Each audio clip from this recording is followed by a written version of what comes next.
Good evening and welcome to Tucker Carlson Tonight. You're looking at live pictures of the stage in Pensacola, Florida. Well, the president will hold a campaign-style rally in just a few minutes. We'll take you there as soon as he arrives at the venue, which is about 25 miles from the Alabama border. That, of course, is where Judge Roy Moore hopes to win a suddenly competitive race for the U.S. Senate. That's on Tuesday. First, though, we start tonight with two people who know what it's like to be on the campaign trail with the president. Former Trump campaign manager and chief strategist at America First Action, Corey Lewandowski, and Trump's former deputy campaign manager, David Bossie. Both are authors of the brand new book, Let Trump Be Trump. Welcome to you both. Dave Bossie, first to you. You've traveled, of course, with the president before he does live events. What is his ritual before getting on stage? Well, he just sticks to himself. He reviews his remarks and really is thinking about the important messages that he wants to deliver that particular day. I think tonight it's going to be talking about the verdict of Kate Steinle, the atrocious verdict in San Francisco last week. This is the first time he's going to be able to address that in a rally. I think he's going to talk about building the wall. I think he's going to talk about our strong economic numbers, 220+ thousand new jobs today, 2.2 million new jobs since his election 1 year ago. The economic boom that we've seen through the sheer force of his will and his deregulatory pen. And I think he's going to spread that good news tonight in Pensacola. So part of it, Corey, has got to be about the Senate race, just given the proximity to the venue. He has endorsed, in effect, Judge Roy Moore for that office. Is he certain that if elected to the Senate, Moore will support his agenda? Moore was opposed to Donald Trump during the primary, as you remember, but he's on board now. Are we certain of that? Tucker, it's a clear difference between the two candidates running for the Senate in Alabama. One is a big spending liberal who's anti-immigration, stopping illegal immigration, who is going to side with Chuck Schumer. And the other one, in Roy Moore, is going to support the president's agenda of moving America forward. So it's a very clear choice. This isn't a choice between two pretty good conservatives. One is a big spending liberal, and one is going to support the president's agenda. And that's why he's down there supporting Roy Moore tonight. Dave Bossie, you kind of wonder, so the National Democratic Party has basically made it impossible for any Democrat running statewide to come out as a pro-life candidate. They basically said, we're not accepting you. But you got to wonder, in this specific race, if Jones, the Democrat, had come out as a pro-life candidate, I mean, it might have made all the difference for the Democrats. I wonder if they're going to rethink that policy in the wake of this race. Obviously, I wish they would. I wish they would see, how important the position of life is to all Americans. But they're just a party that's adrift, and they have a stamp. If you don't have the pro-abortion stamp on your passport, you just can't run for statewide office in any state and have the Democrat Party's support.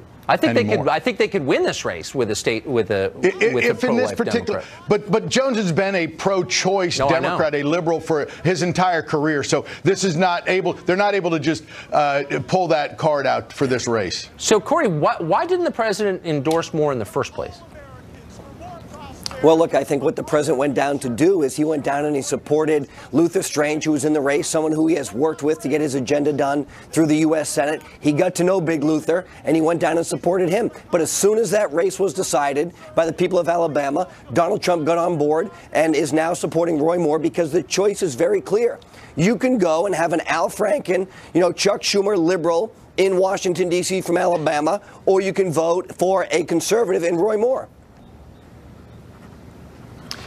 Just for our viewers, that was Congressman Gates on the stage. I think we're watching Congressman DeSantis of Florida mount the podium.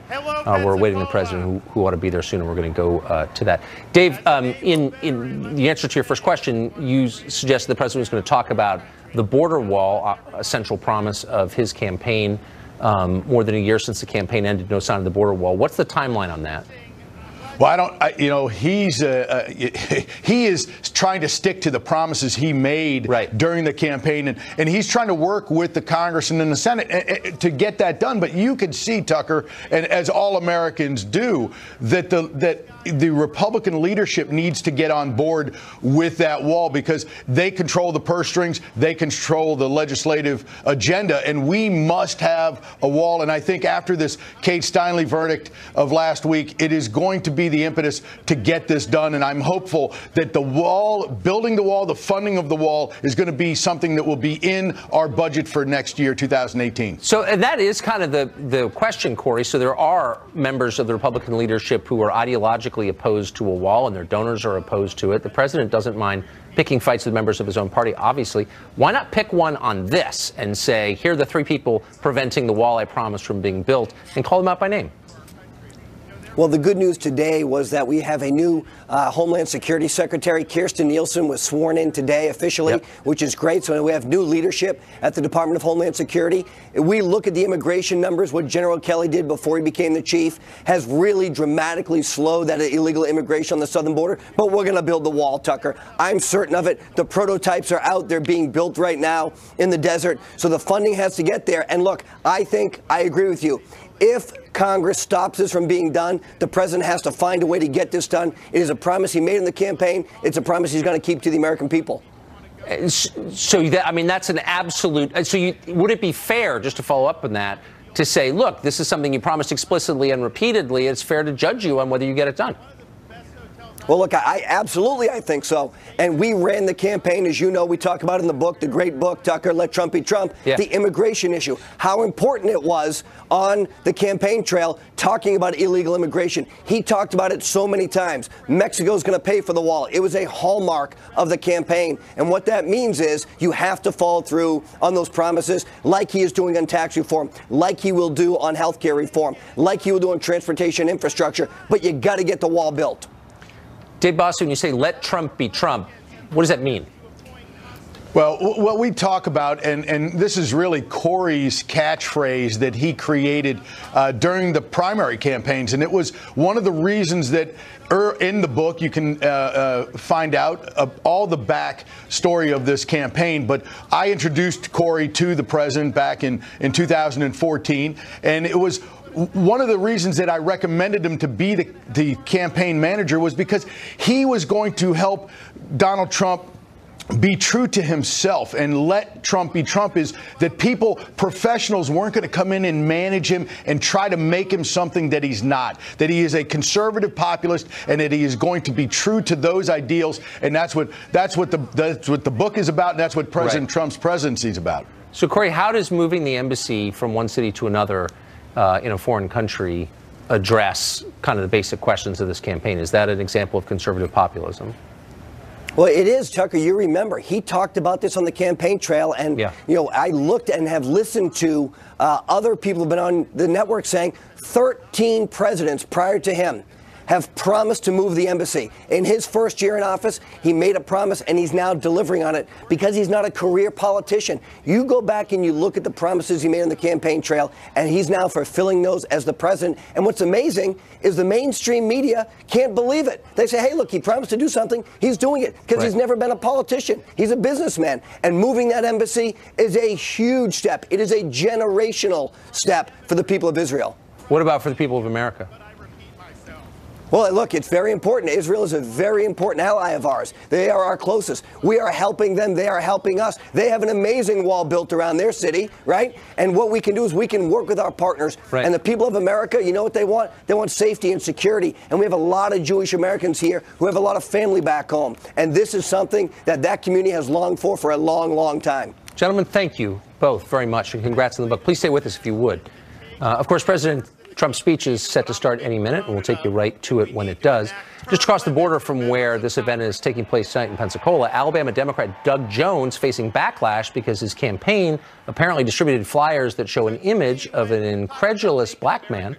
And they say this, quote, "Think if a black man went after high school girls, anyone would try to make him a senator."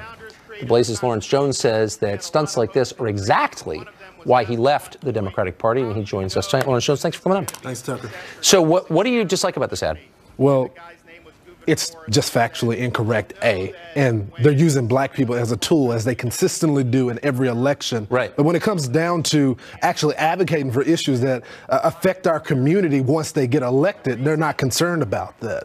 And I think that's why you're seeing publications from The Root who are very progressive that are against this, because they're using black people. And quite frankly, people are sick of this. People are sick of, especially my community, been used as tools during political elections. So the piece in the Root, and it's a very left-wing site, as you note, I thought made a pretty smart point. This is patronizing. Yeah. Because the message it is sending is black voters in Alabama would be voting for this guy if it weren't for this. Just based on this issue alone. Right. And it quite frankly, Tucker, in my opinion, it insults the intelligence of black voters. Number one, I want to push back on something. If their theory is correct, wouldn't black folks want due process? I mean, wouldn't they want to go through the legal process to make sure that if they were wrongly accused, if they're going to be treated differently? So the whole point that they're making is counterproductive to the argument that they lay in this ad. And I think that's why a lot of black folks are offended. Well, it is patronizing as hell, but you say it's no different from what we see every election cycle? Every single election, they find some type of race-baiting tactic. And right now, I'm not saying black folks are going to vote for the Republican Party. Right. I left and became a conservative, but they will stay home. And as you saw in the past election, that when black voters stay home, it's not a good picture for the Democratic Party. No, it's terrible for them. But I wonder why there are never any affirmative promises, like we're going to do this for you and for all Americans. Instead, it's almost always the other guy hates you. Right. And I talked about this earlier today on Fox. And when you look at the unemployment numbers, double the national average under President Obama, under President Trump, it's at a 20-year low right now. They don't want to talk about those type of issues. They prefer to say, hey, that guy is racist. But when it comes down to rolling up their sleeves, going into the community and actually building businesses, fighting for issues like school choice, they're nowhere to be found. So you're saying that black voters are like any kind of voter, economic issues are the primary issues. Except for the black vote is loyal to the Democratic Party. And I think it's not an unfair thing to ask the Democratic Party to be loyal to them back. We see every election from 80 to 90% of the black vote. It's a bloc that is dedicated to the Democratic Party. And that's why black folks are so furious with ads like this. Well, I think it's any group. It's not even race specific. If you think people hate you, you're not even going to consider voting for them. We're going to go to the President of the United States, who is mounting the stage there in Pensacola, Florida. There he is. Thank you, Lawrence. Thanks, Tucker.